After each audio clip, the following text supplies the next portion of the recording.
Hey guys, welcome back to the channel. My name is Derek, and in today's video, we are talking about the RimoMic Lite UC. This is a mini wireless microphone, or you might call it a lavalier microphone, similar to the one I'm wearing by Comica, which I've done a review on the channel. So we're gonna take a look at it. We're gonna see exactly what all it comes with. We're gonna do a little quick audio test on the quality of the microphone by comparing it to my Audio Technica AT2035, which is a professional XLR microphone. Even though, this might not be classified as a professional microphone, we're still gonna put it up to that just so you can hear the difference, to see if it's close to sounding like something you would get from a professional setup, or at least acceptable compared to something like that. And this is not even like one of the highest quality professional microphones you can get, but it's a good standard to kind of put these, Chinese microphones, up against, so to say.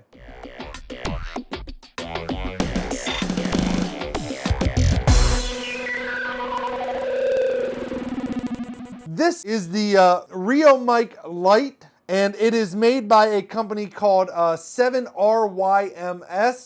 I don't know why they came up with that name, but that is the name. I actually have another lavalier microphone similar to this Comica one, where you actually have the different wireless packs. That's a little bit more of a professional style microphone coming. But this is one that they sent me. And again, full disclosure, they did send me these, but they did not pay for a review or anything like that. They just gave me the product for free, just like Comica did with these.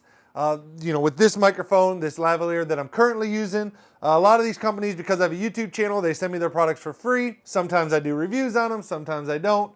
But the ones that I think are cool, I do reviews on. So what's specifically unique about this microphone compared to like the Comica that I'm wearing is that this device is made more for like using with a mobile phone.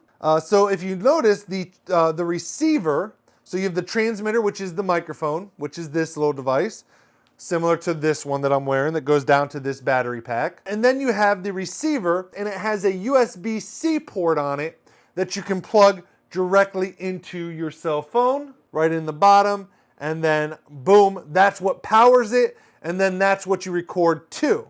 So what comes in the pack? Well, first and foremost, you get both the receiver, again, USB Type-C receiver, and you get a transmitter. So unlike something like this Comica, the more professional kind of lavaliers, or the lavaliers you're probably used to seeing if you've worked in sound and stuff, is that there is no separate wire with a microphone. This entire transmitter just has the clip and everything and the microphone right on it, which means you're gonna wanna wear this right up here on your collar, the whole transmitter. Obviously, you would probably wear it so that the transmitter is inside of your shirt, so that just the clip here is showing on the outside. But just to give you an example, this is what it would look like with it on. So it would look something like this. You would just see the belt clip on the outside. The microphone's built into it, like I said. So there is no mic input on this. It is just the microphone that is built into the transmitter. There is a headphone jack on the receiver that you can use to monitor the volume and everything, but that is the only kind of external connection that this thing offers. Outside of the receiver and the transmitter, you also get a USB Type-C to USB Type-A charging cable. It does not come with a brick or anything, but this is what you use to actually charge the transmitter as the receiver gets powered via the USB-C when you plug it into your phone or computer, which we'll get into in a minute. Yes, it does work with a computer as well as a mobile phone. But this cable is used for charging. It does have a rechargeable battery, which is nice. Like the Comicas I'm currently using, both the receiver and the transmitter take two AA batteries, so it takes me 4 AA batteries to run this Comica system, which I use rechargeable, so it's not too bad. But nonetheless, it is nice that this does come with a rechargeable battery that you just have to charge with this USB Type-C cable. It also comes with this wind muff that just slips over the top. It just has a rectangle hole, fits right over the top. It's like a rubber that then holds it on, and boom, you're covered with wind noise. I do wish that they would have made like a smaller, like this has just a smaller foam windscreen on it. I wish they would have made something like that as well for it, instead of just the giant hairy one. that is really good if it is really windy and stuff, but nonetheless, I wish they would have, you know, made some kind of just a smaller, more sleek one to wear when you're indoors to still help with like popping noises and stuff like that. And then last but not least, it also comes with an adapter for the actual receiver, because as I said, this is USB Type-C, which it will work with a mobile phone that has USB Type-C, as well as a USB Type-C on your computer. But if your computer does not have USB Type-C, it does come with this USB Type-C to USB Type-A adapter, which you can plug into it, which then allows you to plug it into your PC to use and get powered through your PC if you want to record onto a PC with USB Type-A. So it's nice that they also give you that. Cool, cool, cool. And then of course you get this little carrying case that just says 7RYMS on it.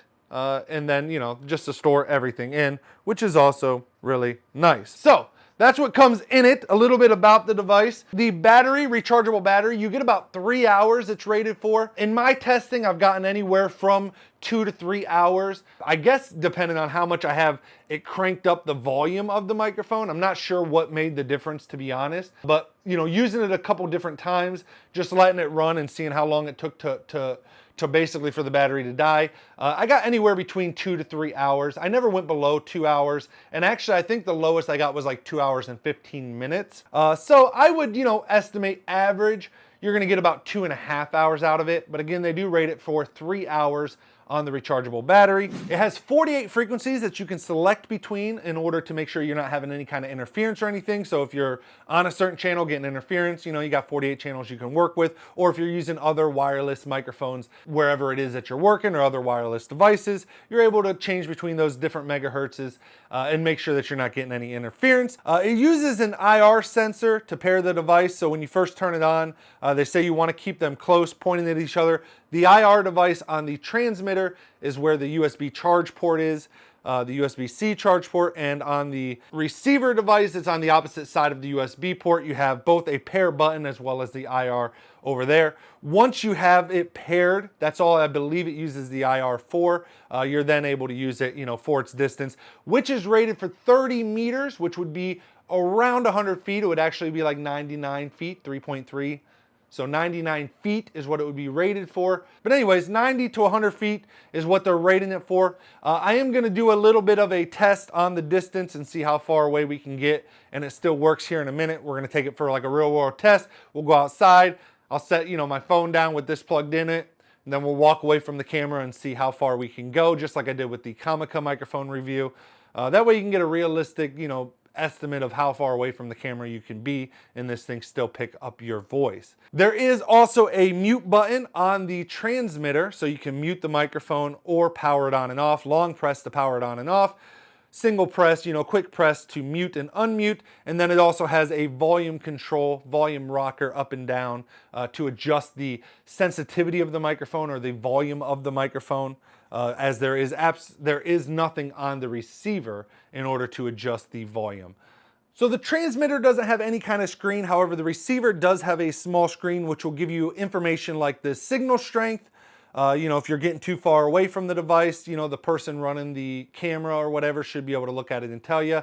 I kind of wish that, like my Comica, there was a screen on both, because if you're filming solo like I do most of the time, you know, being able to see the signal strength on this device, the receiver isn't going to help me much when I'm away from the camera and I'm walking around with this device. So it would be nice if this had a screen on it as well, but it only has the screen, like I said, on the receiver end. Also, the receiver end tells you the battery life of the transmitter, as well as the volume that you have selected on the transmitter, as well as like a little audio bar of you know, where you're hitting with the audio when you set it, as well as the channel that you're on out of the 48 channels. And the only way to switch channels is actually by repairing the device.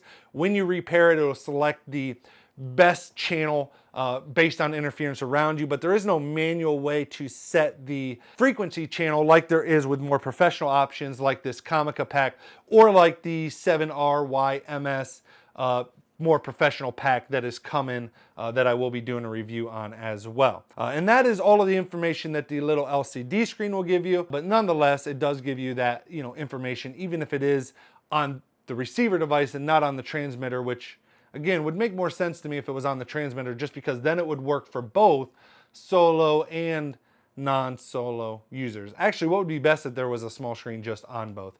But anyways, so that's that. So what we're gonna do now is we're gonna take this onto the computer. I'm gonna hook it into my computer, and then we're gonna do an audio test of this versus, again, my Audio-Technica 2035, just to see how they sound compared to each other. Again, this is an XLR device, this is a wireless device, so this is not gonna sound as good as something like this, just like the Comica didn't. But what we're looking for is just that it sounds good. If you were listening to it by itself, does it sound good enough? Does it, you know, is it gonna at least give you a decent sound out of it, you know, compared to something like an Audio-Technica, you know, 2035. And then also what I'll do is I will throw in from the video we did before, I will include the audio from the Comica when we did the test against the Audio-Technica 2035. That way you can hear both a demonstration from a more professional XLR microphone as well as a direct comparison to a more professional microphone setup from the Comica, which, to be honest, I'm not actually a huge fan of the way the Comica sounds, the one that I'm actually using right now, which is why I did end up getting 7RYMS's, you know, more professional kit to try out, why I accepted receiving that as well. Because I'm not a huge fan of this Comica set. With that said, let's go ahead and jump into the computer. We'll do a comparison of this versus the Audio-Technica 2035, as well as pull the audio test that we did with the Comica, and you can get you know, you can hear the difference between the three different devices. All right, let's jump onto the computer. All right, guys, so here we are on the computer, and you guys are now currently listening to the Audio-Technica AT2035. Again, this is a more professional style microphone. It's XLR plugged into an audio interface device going into my computer, all of that jazz. So it sounds pretty good. I've always gotten, you know, I've always had people say during my live streams and stuff that it sounds good. So that's why I like to use it, just to compare it with these to get a feel. Again, you know, we probably can't expect something that costs way less than this microphone to sound as good, but it at least gives us a good baseline to go off of. So what I'm going to do now is switch over to the RimoMic Lite by 7RYMS, and we're going to see how that sounds compared to the Audio-Technica. So get this sound in your ears, kind of get a feel for it, and here we go. All right, guys, and this is the RimoMic Lite by 7RYMS, and this is how it sounds. So hopefully you kind of got an idea again from the Audio-Technica and kind of can compare what you think it sounds like compared to that.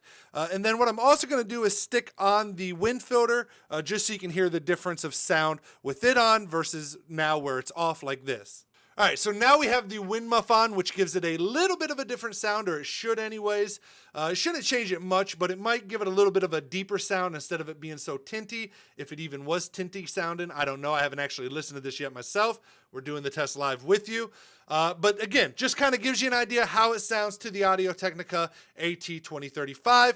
And then now what we're going to do is throw in a clip from the Comica wireless lavalier mic system, from that review, so you can compare this microphone to that, and that'll kind of give you, I did this one in the middle, that way you can kind of, you know, you heard the Audio-Technica, you should have made a decision if that one or this sounds better and how much better, and now you have this one in your ears, so you should be able to tell if this one or the Comica sounds better, and make that decision there, which then should let you kind of rank where you put everything. All right, so let's go ahead and listen to that clip, and then, you know, I'll kind of give you guys my thoughts. And now you guys are hearing the Comica WM100 wireless lavalier microphone. You guys can decide on your own which you think sounds better. There is one thing I will point out though, and that is you're not necessarily listening to the sound of the microphone in terms of, like, you know, whether it might sound a little bit too high or a little bit too low, as you can always EQ microphones to personal taste.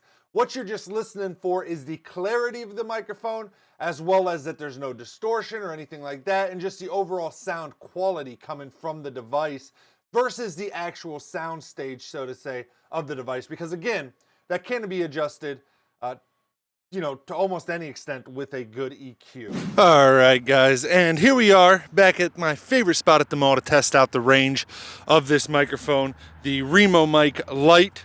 Again, that is by 7RYMS. So we're just going to take a walk and see how long it lasts. and then I will give you an estimation about how many feet it is just by counting it off. But I'm assuming last time, so right out here, we should be at about 40 feet, 30 to 40. Again, this one was only rated for 30 meters, which would be about 90 feet. And if I remember, that's about what the Comica got that was actually rated for quite higher, which is actually right at this road that's up here.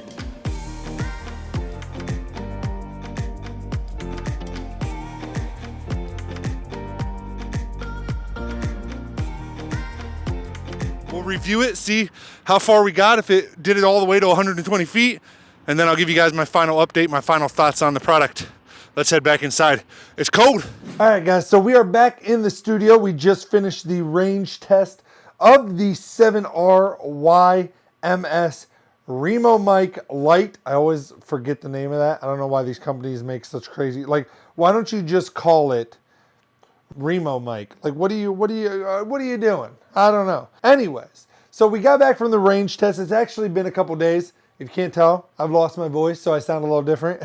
But just wanted to give a couple quick final thoughts on kind of this microphone and using it, both for the range test, testing it against the Audio-Technica 2035, as well as just using it for a couple different things. And the first and foremost thing that I noticed is, for whatever reason, when I hooked this device up to the computer, I don't know, when you listen to it against the 2035, you're probably like, man, that does not sound very good. And the truth is, it really didn't. And I don't know if it's like the connector, the USB-C to USB type A, or what it is, because I tried several times and I just could not get it to sound quite right. At first I thought it was peaking, but I, turned down all the levels. I turned down the, the volume on the actual transmitter. I went into the Windows sound settings and made sure I turned it down in there from 100% down to like 75, 50, whatever. No matter what I did, it always kind of still had that.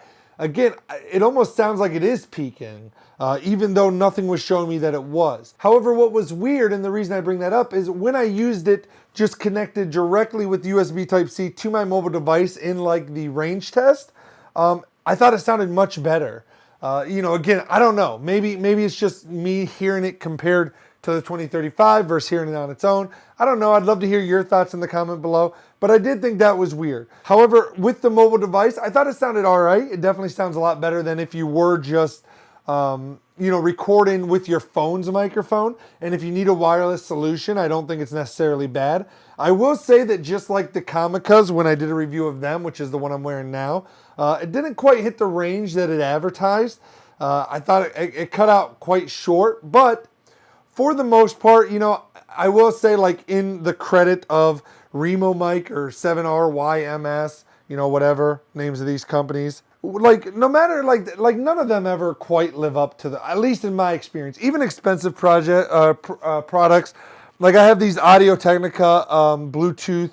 They're the ATH-M50X. They're the Bluetooth version. Even on the Bluetooth of those, the wireless range is not at all what they claimed it would be. Neither is the battery life. So things like that is kind of always overstated. They're stated in like ideal situations. So like the range tests are done where there's absolutely, they know, zero interference from any other devices or things like that.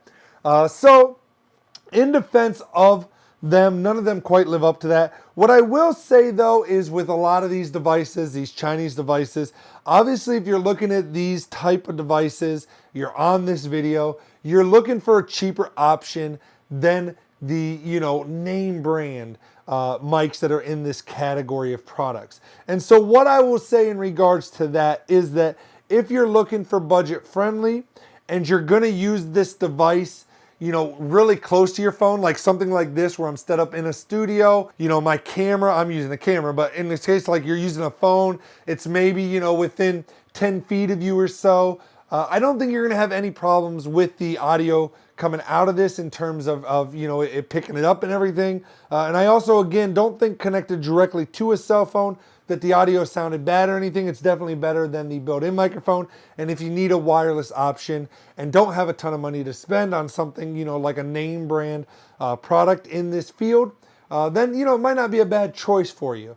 But, you know, the kind of the age-old saying is that, you know, you get what you pay for. And that's true with a lot of these devices.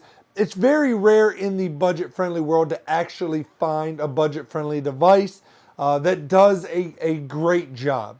What I will say again, one product, one company that I've always had good luck with in the budget-friendly option from these Chinese brands and stuff is a brand called Fifine, Fifine. I don't know if they make a wireless lavalier option. I'm assuming they probably do, but I'm not 100% sure. But I would suggest maybe checking out their brand. They've always been really good. Again, even if, for example, I have a lavalier mic, there's just like this, only it's corded, and I used to use it before I got this Comica set. I think the Comica, the quality's high enough that with the ease of use of having the wireless, I like it, so I use it. But before this setup, I just used a Fifine, and it just had a really long, you know, 1/8 inch jack cable that ran over to my, you know, camera, my phone, whatever I was recording with, and it worked fine. You know, something like this, you know, people don't notice the little black cables that are normally hanging until, you know, you point them out like I just did. But most of the time when you're just recording a video, people aren't even going to really notice it. They're not going to notice. So if you got a cable running down and running, you know, once it gets out of frame running on the floor, you're not going to notice it anyway. So I don't think it's that big of a deal. Plus, you know, if you're doing like standing videos, you can get creative. I've seen people run them not just down their shirt, but all the way down their pant leg and then onto the floor and out. You know, if you're doing like a standing type video. So you can get really creative with that. And the quality of those Fifine lavalier mics are really, really good in my opinion for a budget-friendly option. Again, they might make a wireless lavalier option. I don't know. I've just never actually taken the time to look. But again, you know, for the money, for budget-friendly, does it work? Yes. Do I think the quality is that great? Not really. I don't think it sounds that great. The range isn't that great on it. But if it's the cheapest option and you just need something that is going to work, again, at a close range, I don't think you'll have any issues with it. And it definitely does sound better than a phone microphone. So if it's the best option in terms of like for your money, you don't got a lot of money, and that's what you're looking at, I think it'll work until you can afford something better. All right, with that said, thank you so much for watching this video. I hope this review helps you out a little bit, if at all. I don't know. I try to do these well. I try to do them in a way that it's not just a bunch of technical information coming at you, but try to actually give you like, you know, real world thoughts and experiences of using different microphones. I've used a lot of different microphones, a lot of different lavalier microphones, a lot of different regular microphones, professional microphones. So I try to just put this all in words that convey just like to you know, someone that's not that experienced with audio equipment, hopefully make like a good buying decision. So they're not super technical, I know that, but again, that's not my goal with these reviews. My goal is to try to give you just like if I was talking to a friend, hey, this is what I think about it, man. Like, and my thought would be like, I probably wouldn't buy this unless it was the absolute cheapest option, and I really needed something that worked for a mobile phone and worked well for a mobile phone. Then yes, maybe. You know, it's better than a phone microphone. Thank you so much for watching. If this video did help you out, make sure you smash that like button. Also, get subscribed by hitting the red subscribe button below. Oh, also, check the links down in the description if you want to find me on other social media platforms like my Twitch page where I live stream using equipment like this when I do VR gameplay, using lavalier mics, things like that. Also, again, get subscribed for more content around streaming, reviews of equipment for streaming, and video capturing, things like that. Love your faces. Thanks for all the love and support. I'll see you guys on the next one. Peace out, everybody. Hopefully my voice comes back soon. Later, nerds.